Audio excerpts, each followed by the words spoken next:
अंत भला तो सब भला। रोली की शादी उसके माँ बाप एक आलसी लड़के से करा देते हैं। चलो, रोली की शादी हुई और हमने गंगा नहाई। और क्या, बेटियां तो होती ही हैं बोझ। हाँ, पर अब क्या चिंता, उतार तो दिया बोझ तुमने, अब वो लोग समझे। ससुराल में रोली का पति कहता है, देखो, मैं कोई काम नहीं करता, ये बात तुम्हारे मम्मी पापा को बता दी थी मैंने। अब जो किराया आता है दुकान का, उसी से घर का गुजारा करना है। कभी भूल से भी कोशिश ना करना किसी चीज की डिमांड की। क्या मम्मी पापा को पता था कि आप कोई काम नहीं करते? और क्या, बड़ा अच्छे से पता था। उन लोगों को तो तुम बोझ लगती थी, बोल रहे थे कि बस शादी कर लो और कोई मतलब नहीं है। रोली को यह सुनकर बहुत गुस्सा आता है, लेकिन करती भी तो क्या, क्योंकि वो जानती थी कि उसके माता पिता ऐसे ही हैं। जैसे तैसे रोली दिन काट रही थी। रोली को एक प्यारी सी बेटी होती है। धीरे धीरे वो बड़ी होती है और उसके साथ उसकी जरूरतें भी बढ़ती जाती हैं। सुनिए जी, अब तो सिमी बड़ी हो रही है, उसका स्कूल में दाखिला कराना है। मैंने अब तक तो जैसे तैसे समय काट लिया, लेकिन मैं बच्ची की परवरिश में कोई कमी नहीं रखूंगी।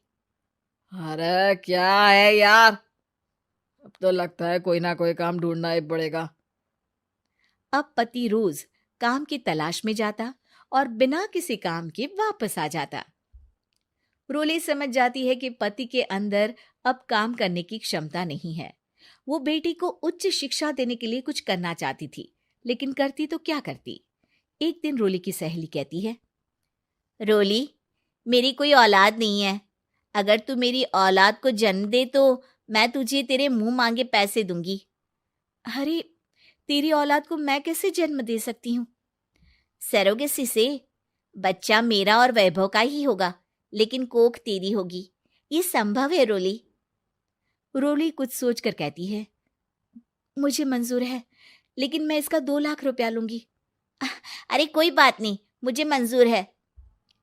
रोली खुश हो जाती है कि एक बच्चा पैदा करने का उसे 2 लाख रुपया मिलेगा।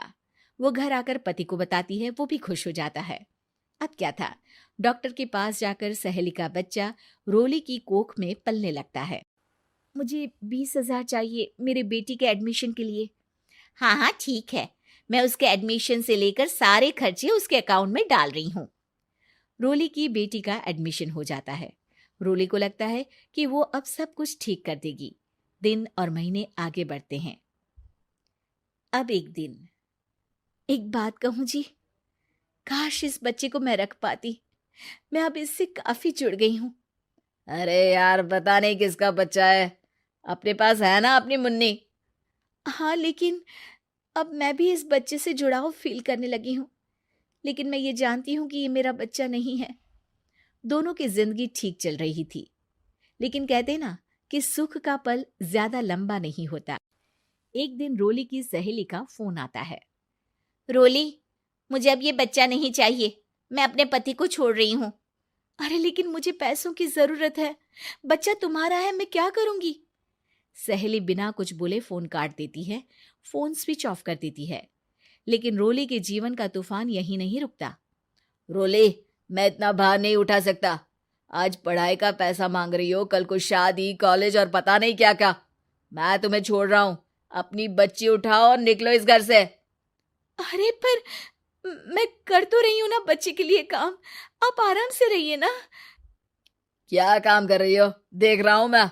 ये छोटा शहर है, यहाँ लोगों को बात बनाते वक्त नहीं लगता। तो मैं क्या करूं? ज्यादा पढ़ी लिखी नहीं हूं, कैसे घर के खर्चे चलाऊं? और आप तो काम करना ही नहीं चाहते। हाँ, ना चाहता हूं और ना ही करूंगा। रोली को पति की बात पर काफी गुस्सा आ जाता है।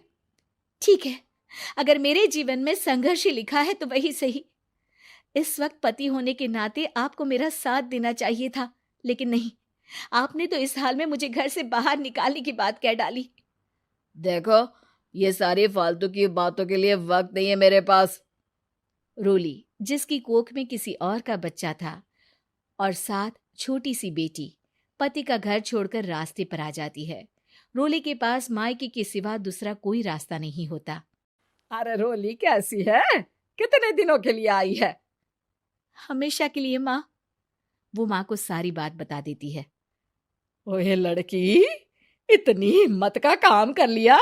अरे ना ना, यहाँ कोई जगह नहीं है। तुम तो अपना बोरिया बिस्तर उठाओ और निकलो यहाँ से। रोली के पास अब मायके का रास्ता भी नहीं बचता। वो चुपचाप बच्ची को लेकर जा रही थी कि उसे दर्द होता है और वो डॉक्टर के पास चली जाती है।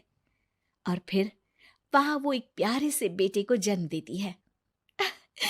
कितना प्यारा है, कितने अभागे हैं इसके माँ बाप जो इसके पैदा होने पर भी नहीं है।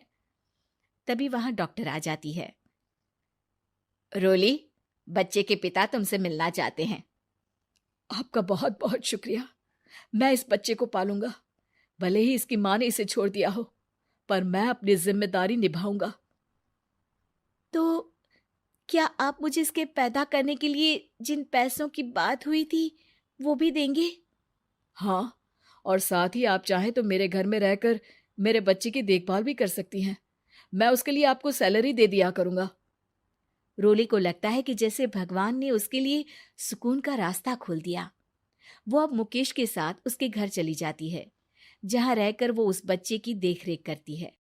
अब मुकेश के घर को रोली अच्छे से संभाल लेती है। उसके लिए खाना बनाने से लेकर बच्चों की देखभाल और घर की देखरेख। धीरे धीरे मुकेश को रोली से प्यार हो जाता है। रोली, तुम्हारी बेटी और मेरा बेटा बिल्कुल भाई बहन की तरह साथ रहते हैं। हाँ, आखिर है तो एक ही कोख के बच्चे, अटैचमेंट तो होगा ही ना। रोली, तुमने घर और मुझे दोनों को संभाल लिया। ये तो मेरा काम है। आपने भी तो मुझे छत दी जिससे मैं अपनी बेटी की पढ़ाई और भविष्य के लिए पैसे जोड़ सकूं। अब रोली, क्या तुम मुझसे शादी करोगी? अब मैं जानता हूं तुम्हारी भी शादी कुछ खास अच्छी नहीं रही। रोली को मुकेश की बात ठीक लगती है। वो उसे हाँ बोलने की सोच ही रही होती है कि उसके पहले पति का फोन आ जाता है। रोली, मैं बहुत परेशान हूँ। मेरा एक्सीडेंट हो गया है। मैं चाहता हूँ तुम वापस आ जाओ। रोली को पुराने पति की चिंता होने लगती है। वो सोचती है कि वो क्या कर रही थी। हाँ हाँ ठीक है, मैं आ रही हूँ। हाँ रोली, आ जाओ, लेकिन बच्ची को कहीं हॉस्टल में छोड़कर आना, क्योंकि मैं नहीं चाहता कि हम लोगों के बीच फिर से वो सारी बातें हो। रोली को समझ आ जाता है कि पति आज भी सुधरा नहीं है। वो पति के पास जाने से इनकार कर मुकेश को हाँ कर देती है।